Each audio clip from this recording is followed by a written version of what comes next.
Bismillah. Assalamualaikum warahmatullahi wabarakatuh.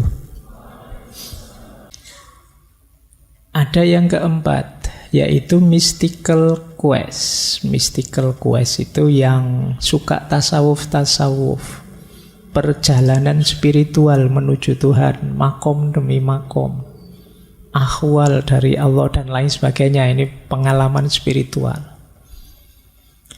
Ya, kalian tahulah, kita di ngaji ini banyak sekali membahas pengalaman-pengalaman spiritual. Kadang-kadang kalian kan seneng tema-tema seperti itu, pingin juga berpetualang di sana misalnya. Tapi ada juga yang tidak suka.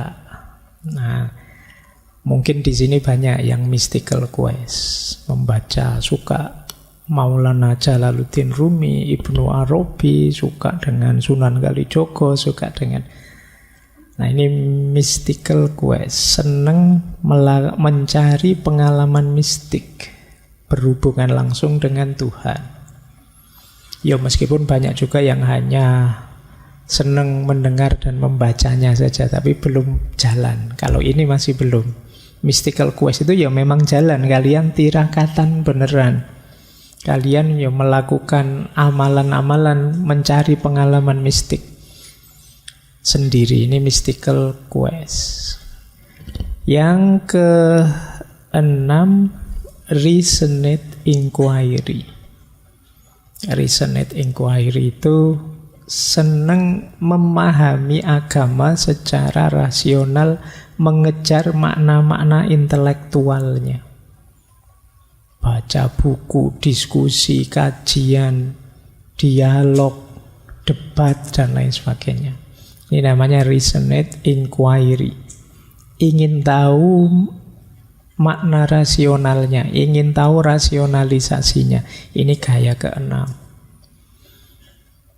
Gaya keenam ini nanti cocok kalau disambungkan dengan filsafat.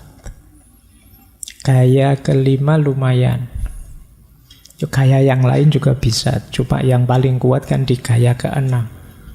Orang beragama yang ingin paham, tidak sekedar ingin menjalankan, ingin tahu rahasia rasionalnya agama. Ini yang nomor 6. Oke, sudah tahu ya 6 ya. Silahkan nanti teman-teman direnungi, saya ada di mana. Kok saya tidak ada di 6-6-nya Pak? Ya kamu belum serius berarti, atau kamu tipe khusus, alternatif. Ya, tidak masuk teori pokoknya saya Pak. Dianggap suka ritual juga ndak. Mystical quest jangan-jangan, tapi ya ndak. Yo senangnya baca cerita-cerita, pengen jadi wali, pengen bisa terbang, pengen bisa itu, tapi waktunya wiritan ndak kuat saya Pak. Waktunya itu berarti bukan. Reasoned, senang Pak filsafat, saya baca-baca, tapi kalau baca sendiri tidak paham Pak, saya harus perlu figur. Nah, macam-macam, coba kalian cek sendiri. Mungkin ada orang yang gabungan 2 atau 3, siapa tahu ada yang 6-6-nya. Kalau bisa 6-6-nya hebat sekali. Baik, monggo saja, setiap orang punya tipenya sendiri-sendiri. Silakan. Bukan berarti kalau sudah akhlak tidak peduli ibadah loh ya, tidak peduli sekret. Ini maksudnya titik tekannya, fokusnya, yang diutamakan oleh orang yang beragama ini. Jadi yang dinomorsatukan, ada yang menomorsatukan ibadah, ada yang menomorsatukan akhlak, ada yang menomorsatukan tata hati untuk ikhlas pada Tuhan, ada yang menomorsatukan mencari rujukan figur tokoh yang benar, ada yang menomorsatukan pengalaman keagamaannya, ada yang menomorsatukan pemahaman inteleknya. Jadi masing-masing ada caranya. Ini mumpung akhir tahun, memuhasabahi keberagamaan kita. Baik, ini agamanya. Sekarang filsafatnya. Jadi banyak orang ketika mendengar kata filsafat, dia sudah, apa kalau bahasanya anak hari ini ya, ilfil duluan. Mungkin kalian juga begitu sebagian. Ya tidak harus karena menganggapnya sesat, haram, atau kafir. Tapi mungkin ada yang membayangkan mesti ruwet, mesti bulet, mesti susah, kan selalu begitu kesanmu. Tapi sering saya bilang, yuk kita pahami dulu hakikatnya filsafat.